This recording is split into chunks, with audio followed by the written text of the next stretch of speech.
दोस्तों, आज का ये वीडियो बहुत ही महत्वपूर्ण है। जीवन में बहुत सारी समस्याओं से जूझ रहे हो तो आज की इस वीडियो में एक कहानी के माध्यम से हम एक ऐसे व्यक्ति को देखेंगे जो अपने जीवन में बहुत सारी समस्याओं से जूझ रहा था। उसे लगता था कि मानव जीवन बहुत कष्टदायक है। वह सोचता था कि पशु का जीवन इंसानों से बेहतर है क्योंकि उन्हें इतनी समस्याएं झेलनी नहीं पड़ती हैं। हम इंसानों को सदा चिंताएं सताती रहती हैं और वे आनंद से जीवन जीते हैं। एक दिन वह मार्ग में बहुत तेजी से आगे बढ़ रहा था। तभी अचानक वह दूसरे व्यक्ति से टकरा गया। इस पर वह दूसरा व्यक्ति क्रोधित होकर कहता है, अरे जानवर हो क्या, तुम्हें दिखाई नहीं देता? एक सांड की तरह लगातार आगे बढ़ते जा रहे हो। इस पर वह पहला व्यक्ति कहता है, काश आप जो कह रहे हैं वही सत्य होता, लेकिन दुर्भाग्यवश मैं एक मनुष्य हूं उस पहले व्यक्ति के मुख से। यह सुनकर उस दूसरे व्यक्ति का क्रोध शांत हो गया। वह उस पहले व्यक्ति से कहता है, लगता है तुम बहुत दुखी हो, वरना सौभाग्य की बात को दुर्भाग्य ना कहते, क्योंकि एक इंसान का जन्म पाना तो बड़े ही सौभाग्य की बात है। मनुष्य का जीवन बड़ी कठिनाइयों से मिलता है और तुम हो कि एक जानवर होना चाहते हो। तभी वह पहला व्यक्ति कहता है, मित्र, क्या आपने कभी किसी जानवर को आत्महत्या करते हुए देख है? क्या आपने कभी किसी जानवर को किसी दूसरे जानवर को धोखा देते हुए देखा है? क्या आपने किसी जानवर को अपने अतीत या फिर अपने भविष्य के लिए परेशान होते हुए देखा है? ऐसे में मनुष्य का जीवन भला सौभाग्य की बात कैसे हो सकती है? इससे अच्छा तो पशुओं का जीवन ही है। हम मनुष्य तो पशुओं से भी गए गुजरे हैं। उस पहले व्यक्ति की यह सारी बातें सुनकर वह दूसरा व्यक्ति कहता है, लगता है तुम बहुत दुखी हो, तुम्हारे जीवन में बहुत बड़ी समस्या आ पड़ी है। यदि ऐसा है तो तुम्हें इसका समाधान ढूंढना चाहिए। तुम महात्मा जी से मिलो, तुम्हारी समस्या का समाधान उनके पास मिल जाएगा। तुम वहां जाओ। तभी पहला व्यक्ति कहता है कि कौन है? क्या कोई साधु है, महात्मा है, आर्षि मुनि है, पंडित है? अगर वह इनमें से है तो इनमें से कोई भी मेरी मदद नहीं कर सकता। मैं ऐसे कई लोगों से मिल चुका हूं और इनके पास मेरी समस्या का कोई समाधान नहीं है। इस पर वह दूसरा व्यक्ति कहता है, वह इनमें से तो नहीं है, लेकिन वह क्या है यह मैं भी नहीं जानता। बस मैं इतना ही जानता हूं कि जो भी उनके पास जाता है वह उनकी सभी समस्याओं का समाधान बड़ी सरलता से कर देते हैं। उस दूसरे व्यक्ति की बात सुनकर पहले व्यक्ति को लगा कि उसे भी महात्मा बुद्ध से मिलना चाहिए। उसने उस दूसरे व्यक्ति से कहा, ठीक है भाई, अगर तुम कहते हो तो मैं एक बार उनसे भी मिल लेता हूं, उन्हें भी देख लेता हूं कि उनमें आखिर ऐसी क्या बात है जो लोगों की समस्याओं का समाधान बड़ी सरलता से कर देते हैं। इतना कहकर वह व्यक्ति अगले ही दिन महात्मा को ढूंढने के लिए निकल पड़ा। लगातार 3 दिन की यात्रा करने के बाद आखिरकार वह उस महात्मा के पास जा पहुंचा। जब वह महात्मा के करीब पहुंचा तो उसने देखा कि महात्मा अपने सभी शिष्यों को उपदेश दे रहे थे। महात्मा कह रहे थे, इस पृथ्वी पर उपस्थित हर किसी का जीवन बहुत कीमती है, परंतु मनुष्य जीवन अनमोल है। इसका उपयोग कर मनुष्य जीवन के उच्चतम शिखर तक पहुंच सकता है और इसी मनुष्य जीवन के कारण हम मनुष्य पशुओं से नीचे भी आ सकते हैं। महात्मा का यह उपदेश समाप्त होते ही वहां पर जो भी लोग बैठे हुए थे वह वहां से चले गए। तभी वह व्यक्ति महात्मा के पास पहुंचा और वह महात्मा को प्रणाम करके कहता है, हे गुरुदेव, आप कहते हैं कि हम मनुष्य का जीवन अनमोल है। आखिर हम मनुष्य के जीवन में ऐसी क्या बात है?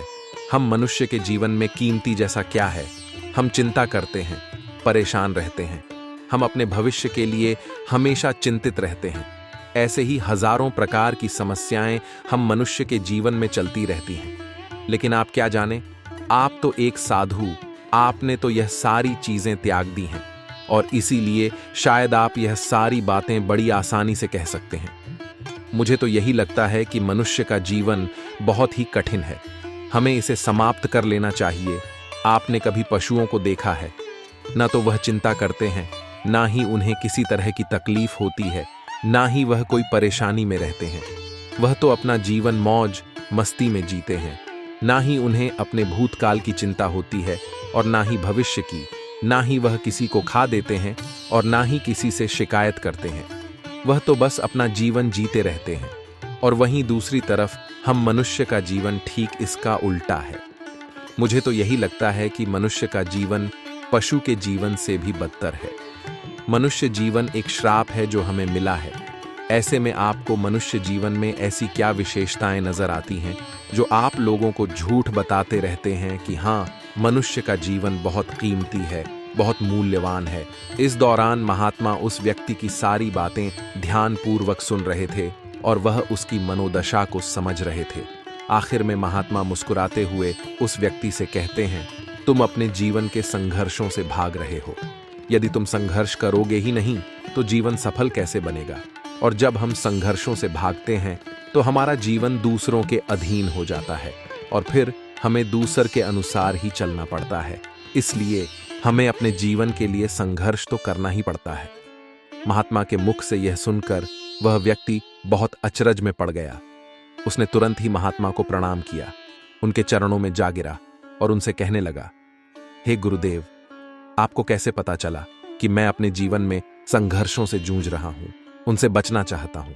मेरे जीवन में जब भी कोई समस्या खड़ी होती है तो मैं उसका सामना नहीं कर पाता, बल्कि मैं उसे छोड़कर भाग जाना चाहता हूं। आगे महात्मा उस व्यक्ति से कहते हैं, तुम्हें लगता है कि पशुओं का जीवन हमसे लाख गुना अच्छा है, क्योंकि वह अपना जीवन खुद समाप्त नहीं कर सकते, क्योंकि वह किसी को धोखा नहीं देते और ना ही आने वाले भविष्य की चिंता करते हैं। इसका मतलब यह तो नहीं कि पशुओं के जीवन में कोई संघर्ष ही नहीं है। पशुओं के जीवन में तो जन्म से लेकर मृत्यु तक संघर्ष ही होता है। जब वह छोटे होते हैं तो उनकी जान को खतरा होता है। वे अपनी जान बचाने के लिए संघर्ष करते हैं। जैसे जैसे बड़े होते हैं तो उन्हें अपना पेट भरने के लिए संघर्ष करना पड़ता है। फिर चाहे उनके सामने कितनी भी बड़ी परिस्थितियां क्यों ना हो, वे संघर्ष करने से कभी पीछे नहीं हटते। लेकिन हम मनुष्य छोटे छोटे संघर्षों से डर जाते हैं। अगर हम उन पशुओं की तरह अपने जीवन में संघर्ष करने लगे तो मनुष्य का जीवन अपने आप ही सफल हो जाएगा। इतना संघर्ष अगर एक मनुष्य अपने जीवन में कर ले तो वह जो चाहता है वह कर सकता है, उसे पा सकता है। लेकिन इतना संघर्ष करने के बाद भी वह अपने जीवन में कुछ भी नहीं कर पाता। वास्तविकता तो यही है कि बिना संघर्ष के कोई जीवन है ही नहीं। बिना संघर्ष के हमारा जीवन चल ही नहीं सकता।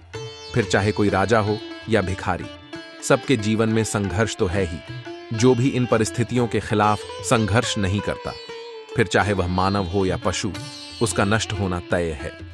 इस पर वह व्यक्ति कहता है, हे गुरुदेव, क्या आप मुझे कोई ऐसी चीज दे सकते हैं जिससे मेरे जीवन के सारे संघर्ष हमेशा हमेशा के लिए मुझसे दूर हो जाए? मेरी सारी चिंताएं, सारी समस्याएं, सारी परेशानियां हमेशा हमेशा के लिए खत्म हो जाएं और मेरा जीवन हमेशा हमेशा के लिए सुखमय बन जाए। उस व्यक्ति की यह बात सुनकर महात्मा एक बार फिर से मुस्कुराने लगे और उस व्यक्ति से कहते हैं, वत्स, मैं तुम्हें वह चीज तो नहीं दे सकता, लेकिन हाँ, मैं तुम्हें वहां तक पहुंचने का रास्ता जरूर बता सकता हूं। यदि तुम वहां तक पहुंचने का संघर्ष कर लो तो तुम वहां तक पहुंच ही जाओगे और तुम्हें वह चीज मिल जाएगी। लेकिन मेरी एक बात और याद रखना कि इसका अर्थ यह भी नहीं है कि इसके बाद से तुम्हारे जीवन में परेशानियां या फिर समस्याएं आनी बंद हो जाएंगी। तुम्हारे जीवन में परेशानियां और समस्याएं तो आती ही रहेंगी, लेकिन उनका प्रभाव तुम पर बहुत कम हो जाएगा।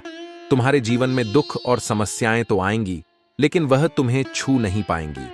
और ऐसी अवस्था में चाहे तुम्हें कोई कितना भी दुख देने का प्रयास क्यों ना करे, तुम्हें चाहे कोई कितना भी धोखा देने का प्रयास क्यों ना करे, तुम्हें कभी भी धोखा नहीं मिलेगा। सब कुछ तुम्हारे पास ही होगा, लेकिन फिर भी वह तुमसे दूर रहेगा। महात्मा की यह बात सुनकर व्यक्ति महात्मा के सामने दोनों हाथ जोड़कर कहता है, हे गुरुदेव, बताइए वह चीज क्या है और मुझे कहां मिलेगी? मैं उस चीज को पाने के लिए कुछ भी कर सकता हूं। मैं अपना पूरा प्रयास लगा दूंगा, लेकिन उस चीज को हासिल करके ही दम लूंगा। इस पर महात्मा ने उस व्यक्ति से कहा, सोच लो वत्स, एक बार यदि तुमने रास्ता शुरू कर दिया तो तुम्हें उस रास्ते पर चलते ही रहना होगा जब तक कि तुम अपनी मंजिल को पा नहीं लेते, और यह रास्ता अत्यंत संघर्षों से भरा होगा। क्या तुम अपनी मंजिल तक पहुंच पाओगे? इस पर व्यक्ति कहता है, आप मुझे वह मार्ग बताइए, मैं उस पर चलूंगा। मैं अपनी अंतिम सांस तक संघर्ष करूंगा, लेकिन उस चीज को हासिल करके ही दम लूंगा। इस पर महात्मा कहते हैं, तो सुनो, उस चीज का नाम है शांति, जो तुम्हारे मन के भीतर गहराइयों में है। जैसे यह समुद्र की लहरें ऊपर से तो बड़ी तीव्र नजर आती हैं और उछाल मारती हैं, जिन्हें देखकर हमारा मन घबरा जाता है। परंतु ठीक इसी के विपरीत उसकी गहराई में वह बहुत ही शांत होती है। और ठीक इसी प्रकार हमारे मन की गहराइयों में भी वह शांति छिपी हुई है। तुम्हें अपने मन की गहराइयों में उस शांति को खोजना होगा, उस शांति के लिए संघर्ष करना होगा। और अगर तुम रास्ते से नहीं भटके तो जैसा मैंने तुम्हें कहा है वह सब तुम्हें मिलेगा जो तुम चाहते हो। महात्मा बुद्ध के मुख से यह सुनकर वह व्यक्ति कहता है, हे गुरुदेव, मैंने तो सोचा था कि आप मुझे कोई ऐसी वस्तु बताएंगे जिसे मैं किसी भी हालत में खोज लूंगा और उसके बाद मेरा जीवन सुखमय बन जाएगा। इस दुनिया में ऐसी कोई चीज जिसे खोजा नहीं गया, उसे तो खोजा जा सकता है, लेकिन मैं अपने मन के भीतर कैसे जा सकता हूं? वहां भला कौन सा मार्ग जाता है? वहां भला ऐसी कौन सी सवारी जाती है जिस मार्ग पर मैं चलकर वहां तक पहुंच सकता हूं? इस पर महात्मा मुस्कुराने लगे और उस व्यक्ति से कहते हैं, वत्स, वहां कोई सवारी नहीं जाती और ना ही वहां पर मनुष्य पैदल जा सकता है। फिर भी वह एक मार्ग है और उस मार्ग पर चलना ही पड़ता है। इस पर वह व्यक्ति कहता है, हे गुरुदेव, तो आप मुझे बताइए, मैं उस मार्ग पर चलकर कैसे अपने मन के भीतर की उस शांति को खोज सकता हूं? इस पर महात्मा ने कहा, इस दुनिया में सबसे शक्तिशाली क्या है? इसका जवाब देते हुए वह व्यक्ति कहता है, इस दुनिया में सबसे शक्तिशाली चक्रवर्ती सम्राट है, जिसके पास असीम शक्ति है, जिसके पास सब कुछ है, उसके पास किसी चीज की कोई कमी नहीं। इसके जवाब में महात्मा कहते हैं, नहीं, इस दुनिया में सबसे शक्तिशाली चीज है इच्छा, और यही इच्छा इस दुनिया को चला रही है। जो कोई भी कुछ भी कर रहा है वह उसकी इच्छा का ही परिणाम है। सब कुछ उसकी इच्छा के अनुसार ही चल रहा है। जहां तक बात है एक चक्रवर्ती सम्राट की, तो एक इच्छा एक चक्रवर्ती सम्राट को भी धूल में मिला सकती है, और वहीं पर उसी के विपरीत एक इच्छा एक आम इंसान को भी एक चक्रवर्ती सम्राट बनाने में सक्षम है।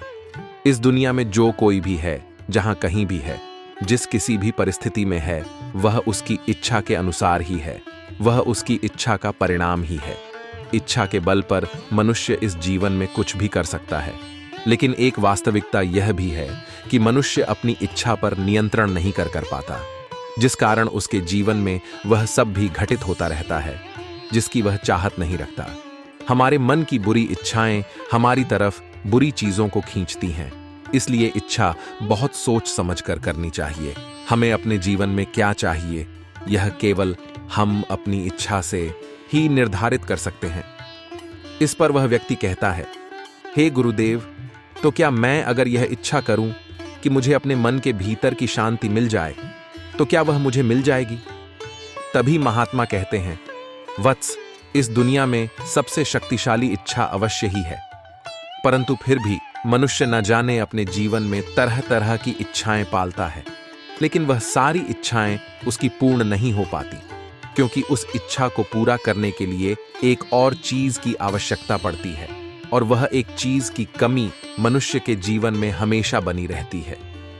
क्या तुम उसके बारे में जानते हो? इस पर वह व्यक्ति कहता है, नहीं गुरुदेव, मैं नहीं जानता, वह क्या चीज है? तभी महात्मा कहते हैं, संकल्प के बिना इच्छा व्यर्थ है। संकल्प के बिना तुम चाहे कितनी भी बड़ी इच्छा क्यों ना कर लो, लेकिन वह कभी पूरी नहीं हो सकती। संकल्प जितना मजबूत होगा, तुम्हारी इच्छा भी पूरी होने की संभावना उतनी ही अधिक होगी, और संकल्प जितना कमजोर होगा, तुम्हारी इच्छा भी उतनी ही कमजोर होगी। इस पर वह व्यक्ति महात्मा से कहता है, हे गुरुदेव, तो इसका अर्थ यह हुआ कि यदि मुझे शांति पाने की इच्छा है और मैं इसे पाने के लिए दृढ़ संकल्प करूं, तो मुझे वह शांति मिल जाएगी। तभी महात्मा कहते हैं, वत्स, संकल्प भले ही इच्छा को शक्ति प्रदान करता है, परंतु इच्छा और दृढ़ संकल्प होने के बाद भी व्यक्ति अपने मंजिल तक पहुंच नहीं पाता, क्योंकि वह राह में भटक जाता है और फिर थककर वह अपने संकल्प को त्याग देता है और अपनी इच्छाओं को छोड़ देता है। क्या तुम जानते हो ऐसा क्यों होता है? इस पर वह व्यक्ति कहता है, गुरुदेव, मुझे नहीं पता। तभी महात्मा कहते हैं, क्योंकि किसी भी मार्ग पर चलने के लिए उस मार्ग का ज्ञान का होना बहुत आवश्यक है, और यह ज्ञान हमें उस मार्ग पर चलकर ही मिल सकता है। ना कि केवल बैठकर सोचने से। और जब हम उस मार्ग पर चलते हैं तो हमें छोटी मोटी दिक्कतें, समस्याएं, परेशानियां आती ही रहती हैं और हम उन छोटी छोटी समस्याओं में फंस कर रह जाते हैं और हमारा संकल्प टूट जाता है। हमारी इच्छा उन छोटी छोटी समस्याओं के सामने कमजोर पड़ जाती है और हम उन समस्याओं के सामने घुटने टेक देते हैं, हार मान लेते हैं और हमारा पूरा का पूरा जीवन फिर उन्हीं समस्याओं के इर्द गिर्द घूमता ही रह जाता है और पूरा जीवन वहीं पर समाप्त हो जाता है। इस पर व्यक्ति कहता है, हे गुरुदेव, मैं आपकी बातों को समझने का बहुत प्रयास कर रहा हूं, लेकिन मुझे आपकी सारी बातें समझ नहीं आ रही। कृपया करके आप मुझे साफ और स्पष्ट तौर पर समझाने का प्रयास करें। महात्मा ने उस व्यक्ति से कहा, वत्स, मान लो कि तुम्हें किसी गांव में जाना है और वहां पर किसी व्यक्ति से मिलना है और तुमने यह दृढ़ संकल्प किया है कि तुम उस व्यक्ति से मिलकर ही रहोगे। तुमने अपना सफर तो शुरू किया, लेकिन काफी वर्षों के प्रयास के बाद भी ना तो वह गांव खोज पाए और ना ही उस व्यक्ति से मिल पाए। तो ऐसे में क्या हुआ? इसके जवाब में वह व्यक्ति कहता है, हे गुरुदेव, भला ऐसा कैसे हो सकता है? यदि मैं जीवित हूं और वह व्यक्ति भी जीवित है जिससे मैं मिलना चाहता हूं और मुझे वह गांव पता है, तो मैं उससे अवश्य ही मिल लूंगा। तभी महात्मा कहते हैं, वत्स, तुम्हें उस गांव का नाम पता है और तुम्हें जिसे मिलना है उसका नाम भी तुम्हें पता है, पर तुम्हें यह नहीं पता कि गांव किस दिशा में है। तो ऐसे में तुम कौन सा मार्ग पकड़ोगे और किस मार्ग पर आगे बढ़ोगे? यदि मान लो कि तुमने किसी विपरीत मार्ग को पकड़ लिया, तो क्या वह तुम्हें उस गांव तक ले जाएगा? क्या वह तुम्हें उस व्यक्ति तक मिला पाएगा? इस पर वह व्यक्ति कहता है, इस अवस्था में तो यह कार्य बिल्कुल भी संभव नहीं होगा।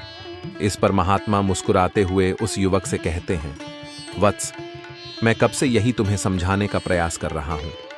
हमारी इच्छा संकल्प होने के बाद भी हमें सही मार्ग का ज्ञान होना आवश्यक है। शांति को खोजने का जो मार्ग है वह है ध्यान, और ध्यान भीतर होता है, बाहर नहीं। जब तुम अपने भीतर की शांति को खोजने के लिए ध्यान के मार्ग पर आगे बढ़ो, अपनी इच्छा की पूर्ति के लिए तुम उस मार्ग पर आगे की ओर बढ़ते चलोगे, तो हो सकता है कि तुम्हारी राह में छोटी छोटी मुसीबतें, दिक्कत या तकलीफ आए, लेकिन तुम्हें उन समस्याओं का सामना करना ही पड़ेगा।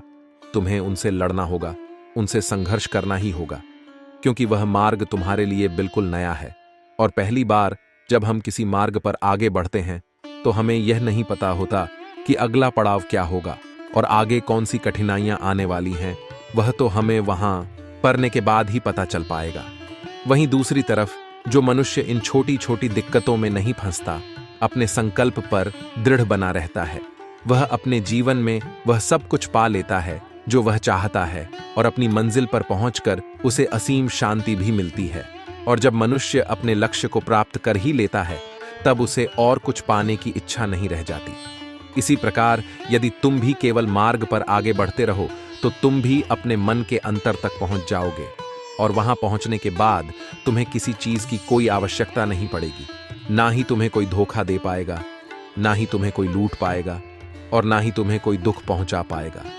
उस अवस्था में पहुंचने के बाद ना ही कोई मोह, ना ही कोई चिंता और ना ही कोई समस्या रहेगी। तुम उस परिस्थिति से बड़ी सरलता से निकल पाओगे। और जब तुम अपने मन की उस शांति को प्राप्त कर लोगे, तो तुम एक पशु तो नहीं रहोगे और ना ही एक मनुष्य रहोगे, बल्कि तुम मनुष्य से भी ऊंचा दर्जा प्राप्त कर लोगे। और फिर तुम्हें कोई भी दुख कभी छू नहीं पाएगा। तुम्हें किसी चीज की कोई परेशानी नहीं रह जाएगी, ना तो भविष्य की चिंता होगी और ना ही अपने बीते हुए भूतकाल की। तुम तो बस अपनी शांति में मग्न रहोगे। महात्मा की यह बात सुनकर वह व्यक्ति महात्मा के चरणों में गिर पड़ा और महात्मा से कहता है, हे गुरुदेव, आपकी बात सत्य, मैं आपकी सारी बातें समझ चुका हूं, लेकिन फिर भी मेरे मन में एक दुविधा है। क्या मैं अपने पास कोई ऐसी चीज नहीं रख सकता जिससे मेरे सारे दुख, सारी तकलीफें, सारी कठिनाइयां हमेशा हमेशा के लिए दूर हो जाएं? इस पर महात्मा मुस्कुराते हुए कहते हैं, वत्स, यदि तुम बाहरी दुनिया से कुछ अपने पास रखना चाहते हो, तो तुम उस शांति को पाने का प्रयास छोड़ ही दो, क्योंकि तुम कुछ ऐसा पाना चाहते हो जिससे तुम्हारी समस्याएं कभी समाप्त नहीं होंगी, बल्कि और बढ़ती चली जाएंगी। क्योंकि तुम्हारी समस्याओं का समाप्त होना संभव ही नहीं हो पाएगा। और जानते हो ऐसा क्यों है? इस पर वह व्यक्ति कहता है, ऐसा क्यों है गुरुदेव? इसका जवाब देते हुए महात्मा कहते हैं, क्योंकि बाहर तो पहले से ही शांति है, चारों ओर केवल शांति ही शांति है। हमें तो बाहर की शांति नजर आती है, लेकिन हमारे भीतर की शांति हमें नजर नहीं आती। और जो शांति हम बाहर की ओर देख रहे हैं वह बाहर नहीं बल्कि हमारे भीतर ही है। इसलिए जब तक तुम अपने अंदर को ठीक नहीं कर पाओगे तब तक तुम बाहर कुछ भी नहीं कर सकते। जब तक तुम्हारे भीतर सब कुछ ठीक नहीं होगा तब तक बाहर कुछ ठीक नहीं कर पाओगे। इतना कहकर महात्मा शांत हो गए और वह व्यक्ति महात्मा की बातों पर विचार करने लगा। उसके पास महात्मा के बताए गए रास्ते के अलावा और कोई मार्ग भी नहीं था। उसने दृढ़ संकल्प लिया, वह अपने भीतर की उस शांति तक पहुंचकर ही रहेगा। उसने ध्यान के मार्ग को अपनाया और आगे की ओर बढ़ने लगा। अब वह व्यक्ति अपनी मंजिल तक पहुंचता है या नहीं, यह तो उसके संकल्प, उसकी इच्छा शक्ति और उसके मार्ग में लगातार आगे बढ़ने पर निर्भर करता है। उसे यह भी समझ आ गया कि मनुष्य का जीवन पशुओं से बुरा नहीं है, बल्कि उसे जैसा जीवन मिला है वही सही है और उसे वह और बेहतर कर सकता है। यदि आप जीवन की चिंता पर विजय पाना चाहते हैं तो इस लम्हे में जिए, हर सांस में जिए। जो व्यक्ति जितना अधिक सोचता है, चिंता करता है, वह उतना ही दुखी हो जाता है। दुनिया में आज ऐसे लोगों की संख्या बहुत बढ़ गई है जिनकी नींद कम हो गई है। बच्चे से लेकर बूढ़े तक सभी इसका शिकार होते चले जा रहे हैं। कारण सिर्फ एक है कि अपने अंदर उठ रहे असंख्य विचारों का वेग उनको भगाए चला जाता है और सोचते सोचते वह अपने विचारों में खोता चला जाता है और उसकी नींद कम होती चली जाती है। मन दौड़ता चला जाता है। कभी कभी जब परिस्थितियां समझ में ना आए तो जो कुछ जीवन में घटित हो रहा है उसे शांत भाव तटस्थ होकर बस देखना चाहिए। समय आने पर जीवन अपना मार्ग खुद बना लेगा। कठिन परिस्थिति में ही दिमाग को शांत करने की जरूरत पड़ती है। उस समय सारा माहौल विपरीत होता है। आपसे एक सवाल पूछता हूं, अगर अचानक कहीं आग लग जाए तो आप क्या करेंगे? कैसे बुझाए? तो आप कहेंगे कि ऐसी परिस्थितियों के लिए हम पहले से ही इंतजाम करके रखेंगे। आप बिल्कुल सही कह रहे हैं। सभी जगहों पर ऐसी परिस्थितियों से निपटने के लिए कुछ ना कुछ अरेंजमेंट्स पहले से होता है। आपको शायद मेरी यह बात अजीब लग रही होगी, लेकिन इसी में आपके सवाल का जवाब है। जैसे आग लगने पर कुआं नहीं खोद सकते, वैसे ही अचानक मुश्किल हालात आने पर मन को शांत नहीं कर सकते। चाहे उस समय कितनी ही मोटिवेशनल स्पीच सुन लीजिए, वीडियो देख लीजिए, भक्ति भजन कर लीजिए, मन शांत नहीं होगा। अगर पहले से ही मन को सकारात्मक सोच, अध्यात्म और सच्ची भक्ति में लगाया होगा, या फिर मन की तीव्र गति को ध्यान द्वारा साधा होगा, अच्छे लोगों की संगत में रहते होंगे, तभी मन मुश्किल समय में शांत रह सकता है। वरना तो वही पुरानी कहावत कि आग लगने पर कुआं नहीं खोदा जाता। इसलिए जब जीवन में सब कुछ सही चल रहा हो, शारीरिक रूप से भी ठीक हो, तभी से मन को शांति के मार्ग में लगा दो, ताकि मुश्किल समय आने पर दिमागी संतुलन बना रहे और बुरे वक्त को ठीक से मैनेज कर सको। जो लोग कठिन परिस्थिति में हाथ पर हाथ रखकर बैठ जाते हैं, उनका दिमाग शांत नहीं रहता है। वे अपने हालत को बदल नहीं पाते हैं। काम करने से बुरे विचार दिमाग में नहीं आते हैं, बल्कि आप काम करने के फल स्वरूप कुछ पाते हैं। यदि यह बुरा हुआ तो अनुभव मिलता है, वरना सफलता के दर्शन होते देर नहीं लगती। जब हालत विपरीत हो तब आप लंबी गहरी सांस लेने की कोशिश करें। आपका सारा ध्यान आसपास की बुरी बातों से सिमटकर सांसों पर केंद्रित हो जाएगा। आप सिप सिप करके पानी पीने की कोशिश करें। आप खाली ना रहे, कोई मनपसंद काम करें। खाली दिमाग शैतान का घर होता है। समय पर भरोसा रखें। आज तक कोई ऐसी रात नहीं हुई जिसका सवेरा ना हुआ हो। जंगल में लगी बड़ी से बड़ी आग भी एक दिन शांत हो ही जाती है। कुछ ना कुछ नया सीखते पढ़ते रहे। यह इन परिस्थितियों के उपहार स्वरूप आपको हमेशा याद रहेगा। आत्मचिंतन मनन करने का यही समय होता है, क्योंकि जब दरवाजे खुलने लगेंगे तो फिर दौड़ शुरू हो जाती है। यह समझिए, ईश्वर ने सबसे मुश्किल रोल के लिए आप जैसे बेहतर कलाकार को चुना है। हर घटना के पीछे प्रकृति का कोई प्रयोजन होता है। इस समय को टिक टिक करती घड़ी की सुई की तरह ले सभी को अपने हिस्से का सुख या दुख स्वयं ही तो भोगना होता है। सुख में तो फिर भी मिलेंगे लोग आसपास आपको, लेकिन दुख में कोई नहीं आता। मदद करने सभी दूर खड़े रहते हैं। और कई बार तो हम दुख में खुद को बिल्कुल अकेला पाते हैं, पर शायद यह सोचना भी पूरी तरह से सही नहीं है। ईश्वरीय शक्ति तो है ना हमारे आसपास, हमारे साथ, बस आवश्यकता होती है तो उन शक्तियों को पहचानने की। बस एक बार कुछ फुर्सत के पल निकालकर उन्हें दिल से याद तो कीजिए, वे अवश्य आते हैं हमारी मदद करने। जब दुखों से हार जाओ तो घबराने से कुछ नहीं होगा। तुम्हारा जीवन इतना संघर्ष भरा क्यों हुआ? जरा यह तो सोचो। लोग तो यह भी कहते हैं अगले पिछले कर्म ऐसे होंगे तभी तो इतना दुख मिला है। नहीं पगले, बिल्कुल नहीं, बल्कि तुम इस कार्य के लिए चुने गए हो। उस प्रभु के द्वारा तुम में इतनी क्षमता है कि तुम सहन कर सकते हो हर कष्ट, हर दर्द। विपरीत परिस्थितियों में भी जो ना टूटे, खरा सोना बनकर निकले, ऐसे हो तुम। कई बार हम सोचते हैं बस बहुत हुआ, अब नहीं होगा कुछ। हमसे तो सोचो, क्या किसी ने कहा है तुमसे ये सब सहन करने के लिए नहीं? ना जीते तो सभी हैं और एक दिन चले भी जाते हैं इस दुनिया से। तो क्या ऐसा जीवन भी कोई जीवन है जब तक कि कोई संघर्ष ना हो? आपको अपने विचारों पर नियंत्रण रखने की जरूरत नहीं है, आपको बस उन्हें अपने ऊपर नियंत्रण करने देना बंद करना होगा। एक व्यक्ति शांत मन के जितना करीब आता है, वह मजबूती के उतना ही करीब होता है। मन पानी की तरह है, जब यह अशांत होता है तो देखना मुश्किल हो जाता है, जब यह शांत होता है तो सब कुछ स्पष्ट हो जाता है। अपनी आंखें बंद करें कुछ देर के लिए और अपना दिमाग चालू करें, क्योंकि वहां एक शांत भूमि है जो आपकी उपस्थिति का इंतजार कर रही है। कभी कभी समुद्र के शांत होने की प्रतीक्षा करने का समय नहीं होता है। यदि आपको अपने लक्ष्य तक पहुंचना है तो अपनी यात्रा शुरू करें और तूफान को अपना रास्ता बनने दें। धैर्य प्रतीक्षा करने की क्षमता नहीं है, धैर्य का अर्थ है शांत रहना। चाहे कुछ भी हो जाए, इसे सकारात्मक विकास के अवसरों में बदलने के लिए लगातार कार्य वही करना और यह विश्वास रखना कि जब आप प्रतीक्षा कर रहे हो तो अंत में सब कुछ ठीक हो जाएगा। जब आप आंतरिक शांति का अनुभव करते हैं तो आप स्वीकार करते हैं कि आप कौन हैं। आपकी ताकतें, खामियां, इच्छाएं, सपने, वह सब कुछ जो आपको विशिष्ट रूप से आपको आप बनाता है।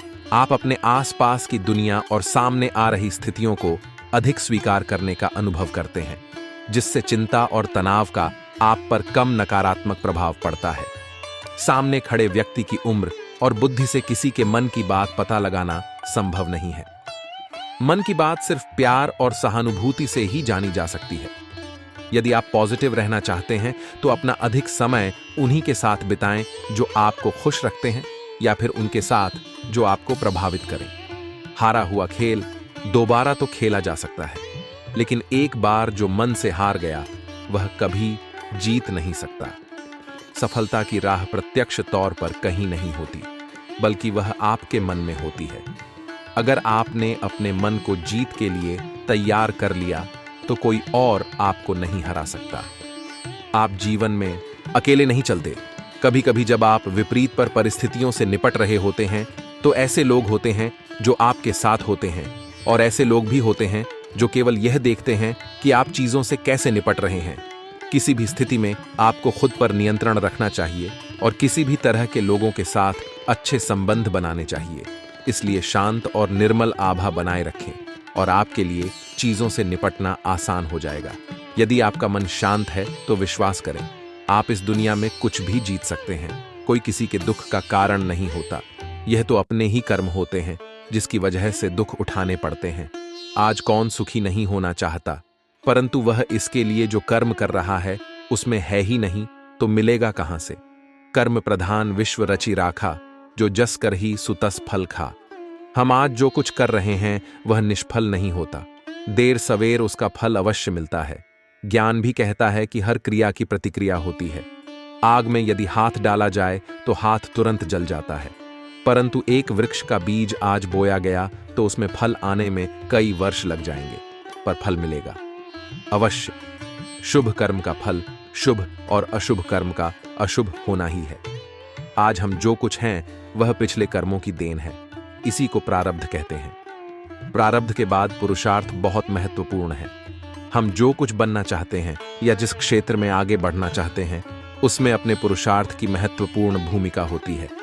साथ ही साथ ईश्वर अनुकूल या प्रतिकूल परिस्थितियां देता है। उन परिस्थितियों से अपनी बुद्धि और सामर्थ्य के बल पर निपटना तो आपको ही होगा। दैवीय शक्तियां पुरुषार्थ वालों की ही मददगार होती हैं, निठल्ले आलसी लोगों की नहीं। भगवान पर पूर्ण रूप से विश्वास करके देखिए। श्रद्धा और विश्वास के साथ भगवान से निकटता बढ़ाने पर वे सब जिम्मेदारी स्वयं वहन करते हैं। जीवन यापन की सारी वस्तुएं भगवान द्वारा प्रदत्त हैं, पर आलसी कामचोर उसे नहीं पा सकता। मनुष्य को ईश्वर ने असीमित शक्ति दी है, बुद्धि और पुरुषार्थ दिया है, जिसके बल पर क्या हासिल नहीं किया जा सकता। भय और अतृप्त वासना ही समस्त दुखों की जड़ है। जीवन भर मनुष्य जीविका के प्रपंच में उलझा रहता है। मैं और मेरा तू और तेरा का जाल बुनकर स्वयं उसी में उलझा हुआ अनेकों प्रकार के अनैतिक कर्मों में लगा रहता है। भविष्य के भय को सोचकर अपना वर्तमान भी बिगाड़ लेता है और श्रेय मार्ग को छोड़कर प्रेय मार्ग का अनुगामी हो जाता, जिसमें दुख के सिवा कुछ है ही नहीं। इस मार्ग पर चलने वाले लोग जीवन की सत्यता, मृत्यु को भी नकारने लगते हैं और भविष्य के लिए नैतिक अनैतिक तरीका अपनाकर संग्रह में लगे रहते हैं। लोभ, मोह और स्वार्थ से ऊपर उठे बिना सच्चे सुख की कल्पना नहीं की जा सकती। सच्चा सुख तो त्याग की राह पर चलकर पाया जा सकता है। हमारा सनातन धर्म भौतिक सुख के उपभोग को बुरा नहीं मानता, पर इसका आधार धर्म होना चाहिए। धर्म का आचरण करने से छल, कपट, ईर्ष्या जैसे अनैतिक कर्म में मनुष्य लिप्त नहीं होगा और मेहनत से जो कमाया है उसी को हर इच्छा समझकर संतोष करेगा। संतोष से परम सुख की प्राप्ति होगी। ट्रक्स, क्रोध, लोभ, मोह यह सभी दुख देने वाले हैं। इनसे हमेशा बचना चाहिए, अन्यथा सुख शांति दूर भागेगी। त्याग और परहित से बढ़कर कोई सुख नहीं है। इसे यथासंभव अपने आचरण में लाना चाहिए। कभी किसी अंधे को सड़क पार कराकर, किसी प्यासे को पानी पिलाकर देखिए। लोगों से मधुर व्यवहार करके देखिए। इसमें आपका कोई पैसा खर्च नहीं होगा, पर अतुलनीय सुख की प्राप्ति होगी। विश्वास करना सीखिए। विश्वास कीजिए कि सारी सृष्टि को रचने वाला परमेश्वर है और हम सभी उसकी संतान हैं। विश्वास किसी तर्क की कसौटी पर नहीं कसा जा सकता। अतः सभी में, चाहे वह इंसान हो, पशु पक्षी हो या पेड़ पौधे हो, सब में ईश्वर का वास मानकर घृणा को त्याग कर प्रेम करना सीखिए। यही सतत सुख शांति की राह है। घर में छोटे मोटे मनमुटाव तो चलते रहते हैं, पर यह कलह के कारण बनकर दुखदाई भी हो जाते हैं। इसका मुख्य कारण है कि हम